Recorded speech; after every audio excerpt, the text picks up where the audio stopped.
Hola amigos y bienvenidos a un nuevo vídeo del canal de Llega Vídeos. Esta es la Engue L20, una pedazo de bicicleta que me sorprendió. Pues porque no me esperaba que fuera tan buena realmente, que fuera tan potente, porque me dejó alucinado en la llegarrampa que podéis ver en el review. En cualquier caso, su unboxing, pues bastante bien, como cualquier otra bicicleta de la marca Engue que estamos acostumbrados.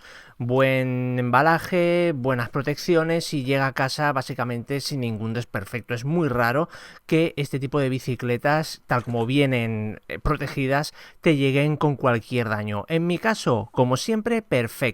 A la hora de montarla, rueda delantera, que puede ser la parte que más cueste, pero entre dos personas se hace genial. Ponemos el eje y apretamos los tornillos. Ahora el volante, el manillar, súper fácil. Con el anclaje quitamos 4 tornillitos y los ponemos. Decir que esta bicicleta tiene una autonomía de hasta 140 kilómetros en asistido. Es una auténtica brutalidad.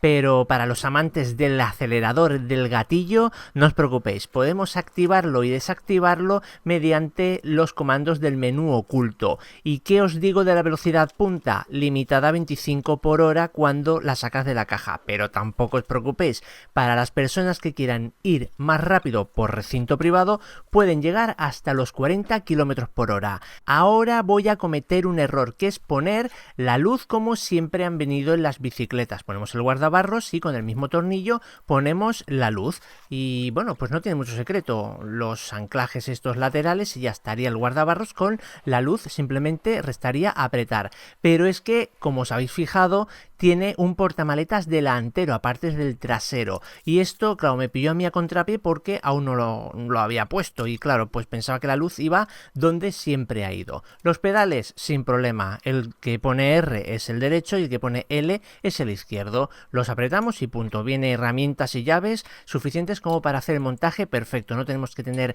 herramientas especiales en casa ni nada. Aquí es donde me doy cuenta que la luz estaba mal puesta. Así que bueno, volví a ajustar el tornillito para que solo sujetara el guardabarros y ahora sí que pongo la bandeja o el portamaletas delantero, que realmente es súper sencillo. 4 tornillos y chimpún. No tiene más. Lo que pasa es que la luz va en la parte delantera. Esto quizás extraña un poquito porque cuando la enciendes, en vez de estar en la dirección, cuando tú giras a la derecha o a la izquierda, la luz te sigue ese giro que haces con el volante. En este caso, la luz está fija. Siempre va a iluminar hacia adelante, pero en cualquier caso no hay problema porque es hacia la dirección que tú vas. El sillín suficientemente alto como para poder sentarte aunque seas de 2 metros. Es que es muy alto. Y la batería, no lo había dicho, pero es de 13 amperios hora, así que muy grande. Podemos sacarla para cargar o cargarla dentro de la bicicleta. Os invito a ver el review completo y el test en terreno real de esta Engue L20. Hasta luego compañeros, chao chao.